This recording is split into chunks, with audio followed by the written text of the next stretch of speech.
Um, what else did I want to talk about? The next topic on my little banner thing here was okay, our country can be saved by.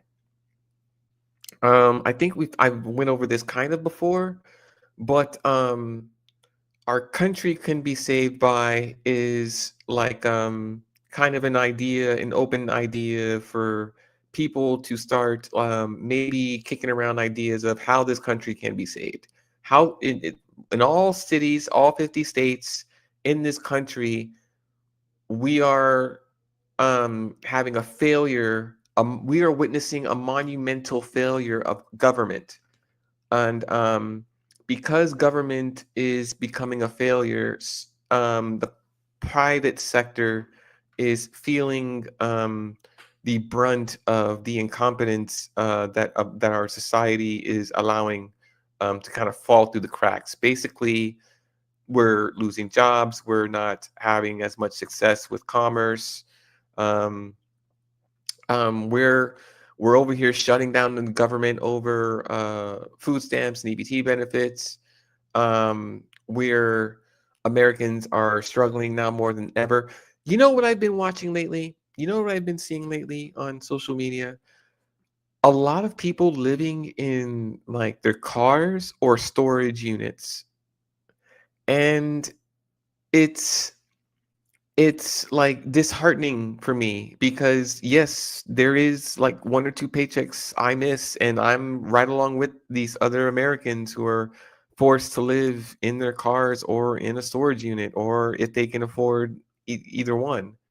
I'm right along. I'm nobody really special just because I sorry about that. Just because I maintain this apartment does not make me quote unquote special. It means I'm barely ahead. I'm barely hanging on myself. So I can relate. The problem is we have a system of governance that fail Americans to address their immediate needs, one of them being shelter. And we live in a society where we have more than enough um, um, residential areas that are completely empty and apartment complexes that are newly being built that can be rented out to homeless people by allowing government programs to take people who are homeless and put them into immediate housing. That is not an in 2025, that is an app. That is an app registration with some paperwork that needs to be looked over by some AI, and then some provable paperwork that needs to go through.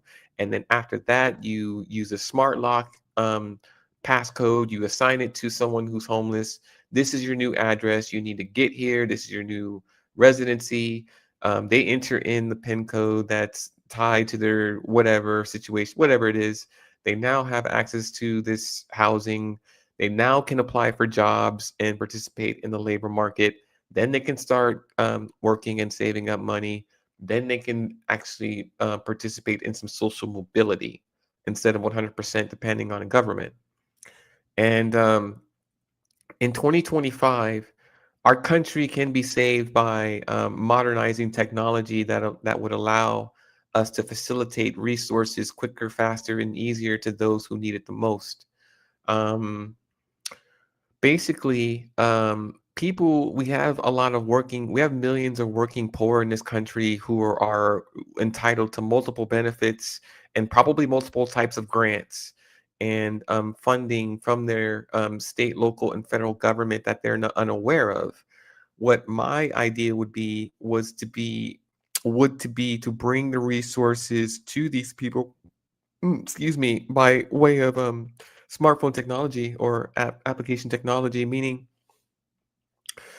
if you're signing up, your social security is tied to everything, right? How much money you make, how much money you used to make, how much education you have, what school you went to, what websites you've signed up for.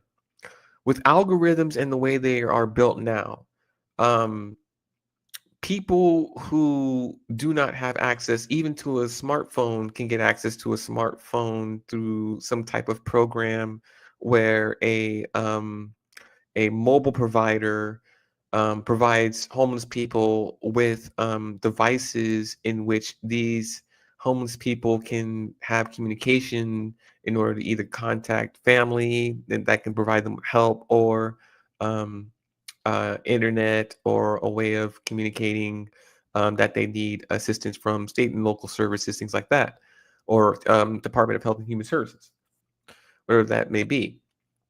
You get them devices, you get them to register for the state and city and the municipalities. You get them to then you're able to then allocate paperwork and processing and resources in order to get them off into the streets and into a residency, and then go from there.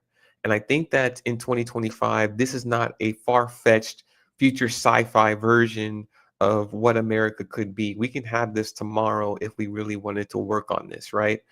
Um, we have the infinity clients of the cloud platforms, Azure, Google, and Amazon, to create these systems, these systems which allow government to provide resources to its citizens who are in dire need in order to um, fix our problem with GDP, meaning uh, like for myself and people like myself who are business minded, maybe we're entrepreneurs, we need a place of investment where we can get access to loans and resources, whether it be brick and mortar or whether it be digital design, and be able to have people invest in our ideas, and for us to hire people and contribute to society there, so on and so forth.